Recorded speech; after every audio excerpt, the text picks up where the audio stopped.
কথা নিয়ে আমার ছোট্ট একটি কবিতা। দুর্গম পথে তোমরা তারা দুরন্ত সৈনিক নেই অবাক সাংবাদিক, দু চোখে যার বন্যি জলে হস্তে কলম তার, জলসে ওঠে প্রতিবাদে অস্ত্রের চেয়েও ধান। সত্য জয়ের নেশায় বিভুর অশান্ত পথিক, কাটা ভরা ওই দুর্গম পথে ওরাই সাংবাদিক।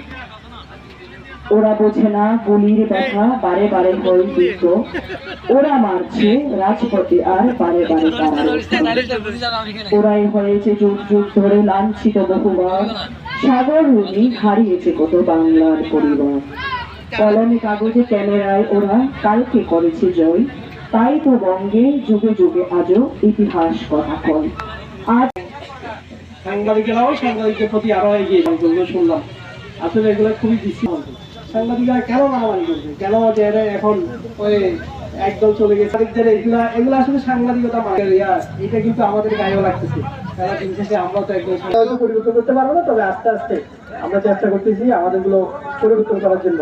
ইনশাআল্লাহ আলহামদুলিল্লাহ চট্টগ্রাম সাংবাদিক উন্নয়ন পরিষদের পক্ষ থেকে আমরা সবাইকে আহ্বান জানাবো। দল মত সবার আলাদা একটা ভিন্নতা আছে, ভিন্নতা থাকতে পারে, কিন্তু কারো প্রতি কেউ গায়ে হাত তোলা, কাউকে বিপদে ফেলে দেওয়া এগুলো করবে না। সাংবাদিকতা পেশায় আসে তাহলে এটাও বিভিন্ন জায়গায় যে বলে যে ভাই ও সাংবাদিক বলে যে কাল কিন্তু বেশ প্রায় না হলেও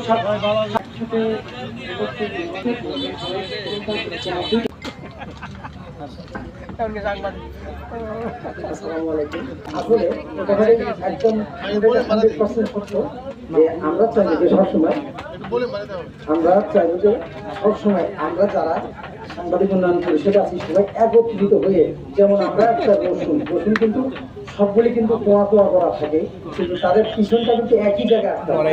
যে কথা বলেছে আসলে কথাটা সত্য। হাঁটি হাঁটি পা পা করে আজকে দীর্ঘ বছর এই সাংবাদিক উন্নয়ন পরিষদ আমরা প্রতিষ্ঠা লগ্ন থেকে সাংবাদিক উন্নয়ন পরিষদের সাথে ছিলাম। এই সাংবাদিক উন্নয়ন পরিষদটাকে হাঁটি হাঁটি পা পা করে এগিয়ে নেওয়ার মূল উদ্যোক্তা হচ্ছে আমার আরেক ভাই সৈয়দ মিজানুল্লাহ সমরকান্দি।